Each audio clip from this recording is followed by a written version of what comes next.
Hello बच्चों, बात करेंगे अब हम आज ड्राइंग सब्जेक्ट की।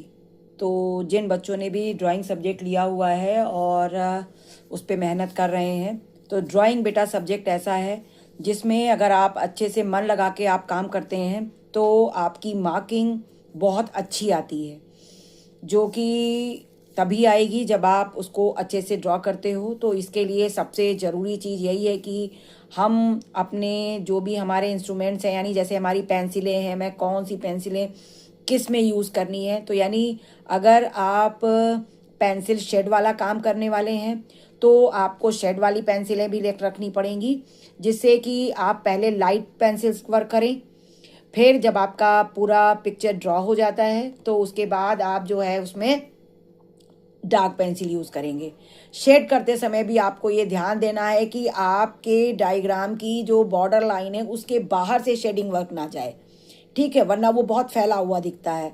और कोशिश आप यही करें कि जितना इरेजिंग कम करने की आपको ज़रूरत पड़ रही हो उतना कम से कम रखें, क्योंकि बहुत इरेजिंग कर देने से पेज रफ हो जाता है, ठीक है, जो उसमें शाइनिंग होती है वो चली जाने लगती है।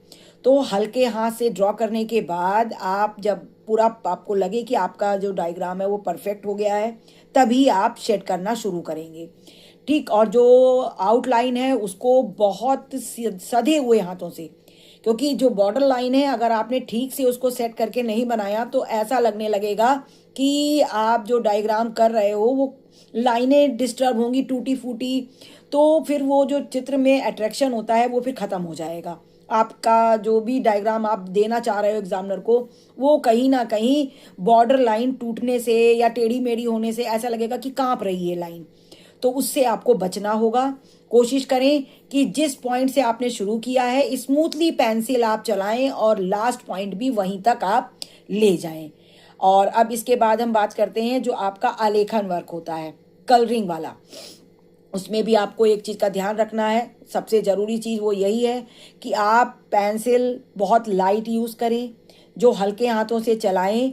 चित्र को पहले पूरी तरह से आप समझ लें कि आपको क्या चित्र बनाना है, कैसे बनाना है, ठीक है। क्योंकि कभी कभी क्या होता है कि आप डायग्राम को समझ नहीं पाते और आप थोड़ा सा एक लाइन आपने पढ़ा और अब आपने ड्रॉ करना शुरू कर दिया और उस ड्राइंग में कोई चीज़ आप मिस कर गए जो मेन पॉइंट था उसका। तो सबसे पहले बच्चों आपको उसको पूरा पढ़ना पड़ेगा। जो आलेखन का क्वेश्चन है, जो भी खंड आप कर रहे हो उसको आप प्रॉपर पूरा पढ़िए, क्वेश्चन पूरा समझिए कि क्वेश्चन में क्या क्या डायग्राम आपको कंपलसरी बनाना ही है, ठीक है। तो सबसे पहले हम उसको ड्रॉ कर लेते हैं।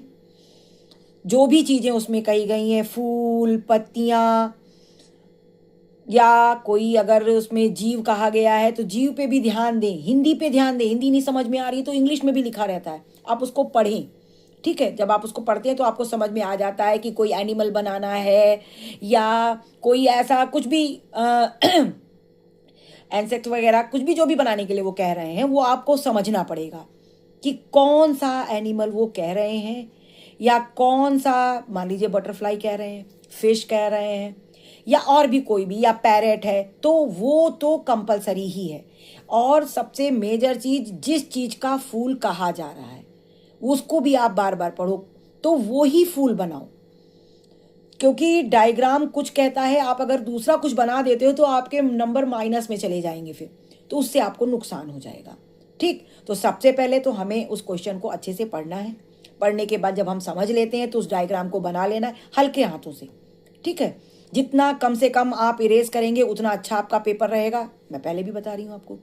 फिर आप रंगों का चुनाव, अच्छे कलर यूज़ करेंगे, अच्छे एक्रेलिक कलर आप यूज़ करें, जिससे कि आपकी जो पेंटिंग कर रहे हो वो भी अच्छी हो जाएगी। फिर आप अच्छे पॉइंट वाले ब्रशों को यूज़ करें जो बहुत स्मूथ चलते हैं। ऐसा ना हो कि कलर करते समय वो ब्रश फैलने लगेगा तो आपका जो कलर आप करना चाह रहे हो वो फैलने लगेगा और देखने में भी आपका जो डायग्राम है वो अच्छा नहीं आएगा। तो आप कोशिश यही करें कि जो भी कलर आप यूज़ कर रहे हो वो बहुत ही स्मूथली चलते हों। वाटर कलर आजकल मार्केट में बहुत अच्छे अच्छे आ गए हैं, तो आप उनको यूज़ कर सकते हो। और कुछ तो कलर ऐसे हैं कि आप ध्यान से देख करके लीजिएगा। जो उस समय तो बहुत सुंदर दिखते हैं, लेकिन रंगने के बाद जब वो सूख के निकल के आते हैं तो वो झड़ने लगते हैं। तो ऐसे कलरों से आप बचें। तो आप ओरिजिनल कलर ही लेकर के जाएं, और जो भी डायग्राम कह रहा है, जो डिमांड है, उसी के अकॉर्डिंग आपको बनाना है। जितना अच्छा आप उस पर ड्रॉ करेंगे उतना अच्छा आपको कलरिंग भी करना रहेगा, क्योंकि उसके भी नंबर हैं। तो आपको इन सब चीज़ों का ध्यान रखना है। फिर जितना भी हो सके जो डायग्राम कह रहा है उसको करेंगे। क्वेश्चन पेपर 3 खंडों में रहता है। जैसे कि पहला क्वेश्चन उसका होता है कंपलसरी, जो शॉर्ट क्वेश्चन होते हैं उनको आपको चॉइस करके कोई एक सही है विकल्प उसका, उस विकल्प को लिखना रहता है। और अगर आप हाई स्कूल के बच्चे हैं तो आपको ओएमआर शीट में करना रहेगा। बाकी के 2 डायग्राम हैं, एक पेंसिल वर्क वाला आता है। पेंसिल वर्क वाले में भी आप ध्यान देंगे, क्योंकि क्वेश्चन में अगर लिखा हुआ है कि इसके 2 भाग हैं, उस क्वेश्चन के भी 2 पार्ट्स हैं, तो आपको वो दोनों पार्ट्स करने रहेंगे। ये नहीं कि आपने पढ़ा और झटपट में आपने देखा कि खंड फला गा है तो उसमें आपने एक ही पोर्शन बनाया और दूसरा आपका मिस हो गया, तो आपके नंबर माइनस हो जाएंगे। तो इन चीज़ों से आपको बचना है। क्वेश्चन को मैं बार बार कह रही हूँ कि पूरा पढ़ना है, कि अगर उस खंड में 2-3 क्वेश्चन है तो आपको वो दोनों तीनों ही करने होंगे, तब आपका वो एक क्वेश्चन बनेगा। ठीक, तो इन छोटी छोटी चीज़ों को आपको ध्यान रखना है। और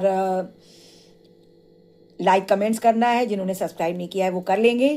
thank you for watching my video.